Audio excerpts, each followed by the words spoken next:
हरे कृष्णा दोस्तों, आज की इस वीडियो में हम सुनेंगे एक धार्मिक राजा थे। वो भगवान के दर्शन किए और भगवान से कामना करके अपने सभी प्रियजनों को भी दर्शन कराए। चलिए शुरू करते हैं आज की कहानी।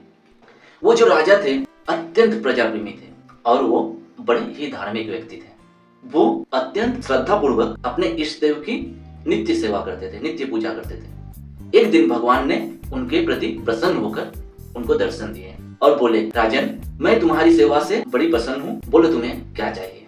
राजा ने हाथ जोड़कर भगवान से बोले, भगवान, आपके दिए हुए सारी वस्तुएं मेरे पास हैं, ऐसे कि आपकी कृपा से मेरे राज्य में प्रजा भी बहुत संतुष्ट है, इसीलिए मेरी कोई कामना नहीं है।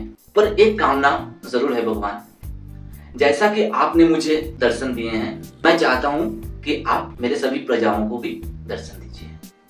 भगवान ने राजा को समझाए, हे राजन, ऐसा तो संभव नहीं है। पर राजा ने भगवान से जिद करने लगे। अंत में भगवान को अपने साधक के सामने झुकना पड़ता है। भगवान बोले, ठीक है, कल तुम अपने सारे प्रियजनों को उस पहाड़ के पास ले आना, मैं पहाड़ के ऊपर से सभी को दर्शन दूंगा। राजा अत्यंत प्रसन्न होकर उसी क्षण सारे नगर में ढोल बजाकर घोषणा कर दी कि सभी सुनो, कल आप सभी मेरे साथ उस पहाड़ पे चलोगे, वहां पे आप सभी को और हमें भगवान दर्शन देंगे। कहने के मुताबिक दूसरे दिन राजा ने सभी प्रजाओं को और अपने प्रिय रिश्तेदारों को भी साथ में लेकर उस पहाड़ की ओर चलने लगे। पर कुछ दूर चलने के बाद ही उन्हें एक तांबे की पैसे की पहाड़ दिखे। प्रजाओं में से कुछ लोग तो तुरंत उस तरफ भागने लगे। ज्ञानी राजा सभी को सतर्क करते हुए बोले, कोई उस तरफ ध्यान मत दो, आप लोग भगवान से मिलने जा रहे हो, सामान्य इस तांबे की पैसे के कारण अपने भाग्य को ना ठुकराओ। पर लोग लालच और हवस के वशीभूत होकर उस तरफ भागे और सब उस तांबे की पैसे की पोटली बना बनाकर अपने घर की ओर। वो लोग यही सोचने लगे कि ये पैसा तो अभी ले लेते हैं, भगवान से बाद में फिर कभी मिल लेंगे। राजा ये सब देखकर बड़े ही दुखी हुए और आगे की ओर बढ़ने लगे। थोड़ी कुछ दूर चलने के बाद अब एक चांदी के पैसे की पहाड़ दिखे। आगे की तरह ही प्रजाओं में से बचे हुए कुछ लोग फिर से पहाड़ की तरफ दौड़े और उन्होंने भी पोटले बना बनाकर अपने घर की ओर।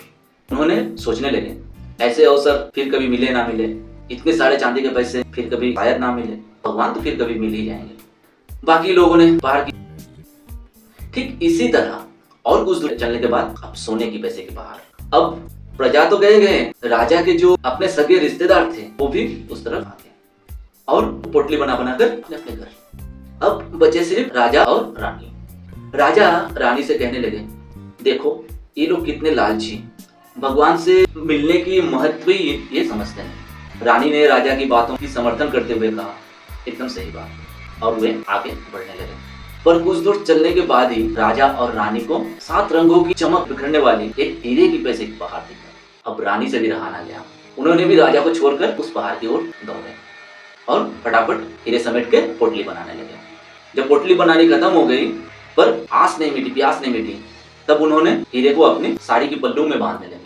हीरे की वजन से उनकी देह से वस्त्र गिरने लगे, पर उस तरफ उनकी होश नहीं, वो समेटते ही जा रही है। राजा ने ऐसी अवस्था देखकर धिक्कार से और ग्लानि से रानी को वहां छोड़कर वो खुद आगे बढ़ने लगे। पहाड़ पे पहुंचते ही राजा ने देखा तही में भगवान उस पहाड़ के ऊपर खड़े हैं। राजा को देखते ही भगवान ने मुस्कुरा कर कहा, राजन, तुम अभी आए, मैं कितने देर से तुम लोगों की अपेक्षा कर रहा हूँ, पर तुम्हारे प्रजा और प्रियजन कहाँ है? राजा शर्म और आत्मग्लानि के कारण कुछ ना बोल पाए, सिर्फ सर झुकाकर खड़े रहे। फिर भगवान ने राजा को बोले, हे राजन, जो लोग भौतिक प्राप्ति को मेरी अपेक्षा अधिक मान्य लेते हैं, उन्हें मैं कभी प्राप्त नहीं होता, और वे लोग हमेशा मेरी स्नेह और आशीर्वाद से वंचित रह जाते हैं। ये तो थी चलो एक कहानी। ये सब कहानियां बनाई इसलिए जाती है कि भक्त के मन में फिर मोटिवेशन मिले, भक्त को सही मार्ग में चलने की दिशा मिले।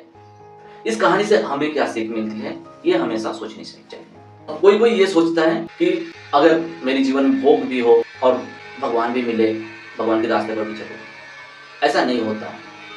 कुछ बड़ा पाने के लिए कुछ त्याग करना ही पड़ता है। त्याग और भोग कभी एक साथ नहीं चल सकते। एक और जरूरी बात, जिस तरह से एक अच्छे आत्मा वाले भक्त राजा ने भगवान के दर्शन पाई, उनके मन में कामना हुई कि मेरे प्रियजन को भी भगवान की दर्शन हो, भगवान की सान्निध्य प्राप्त हो।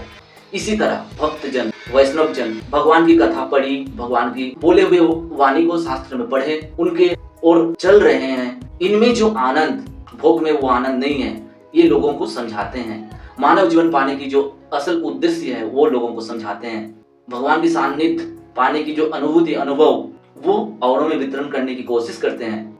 हम चाहते तो हैं पर इसे एक्सेप्ट कहाँ करते हैं, इसीलिए भगवान दर्शन नहीं होते हैं।